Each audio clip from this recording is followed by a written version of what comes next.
What do you think when you hear time travel? Maybe superheroes who can turn back time at the flick of their wrist? Or is it ones that can traverse time and space through superhuman speed?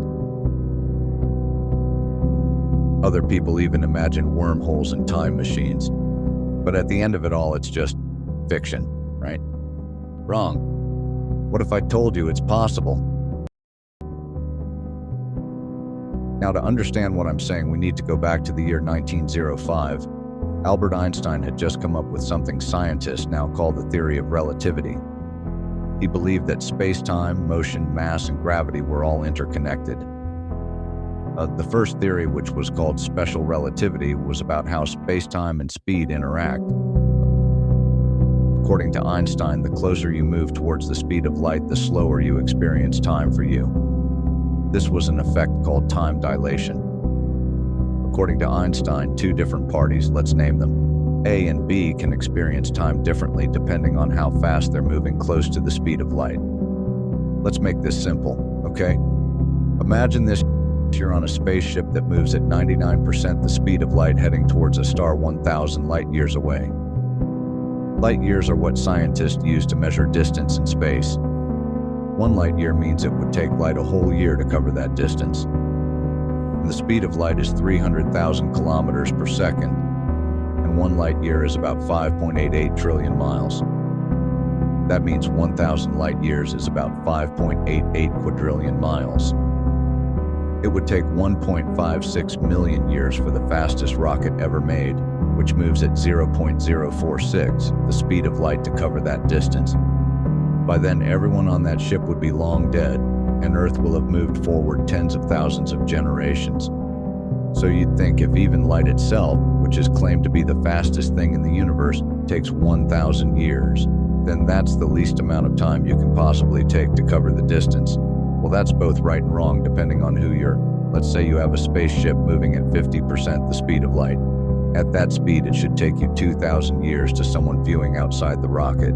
But for you inside the rocket, it would take 1,732 years. That's a difference of 268 years. That means if we make you immortal, you would have aged 268 years less than everything outside the rocket. But as you approach the speed of light more, the time dilation becomes bigger. At 75% the speed of light, everyone on Earth would experience 1,333 years, but you'd only experience 882 years. The difference here is way bigger. As you can see from the trend, the more you approach the speed of light, the greater the time dilation.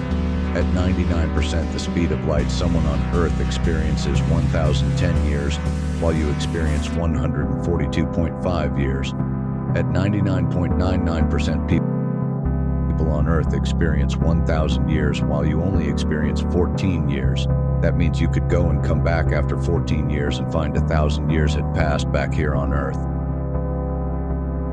At 99.9999% the speed of light, 1,000 years pass back here on Earth while you only experience a year and a half, and at 100% the speed of light you don't experience time. So in theory you could go a distance millions of light years away and come back, and you wouldn't have aged a second.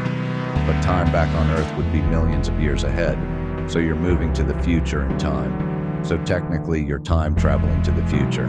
Crazy, right? But it's true according to Einstein, though he also said achieving the speed of light is impossible for anything with mass, because as you approach the speed of light, the energy required to accelerate also increases, and at the speed of light you'd need infinite energy. The second part of the theory of relativity came later in Einstein's career, and it was called the theory of general relativity. And if I'm being honest, it's my favorite part about the theory of relativity. It revolves around one of the most fascinating and at the same time terrifying celestial bodies in the universe, the black hole. Black holes are regions in space with extremely strong gravity to the point not even light can escape. Black holes are commonly formed from dying stars that are big enough to produce the amount of energy required to form black holes. That means not all stars become black holes. The gravity close to the black hole is so strong that it bends time itself, and hence causing time dilation, like how we saw in Interstellar. 1 hour near a big black hole can be anywhere from days to years away from the black hole depending on the mass of the black hole. The bigger the black hole, then the bigger the gravity and hence more time dilation. According to scientists, inside a black hole time can flow even slower.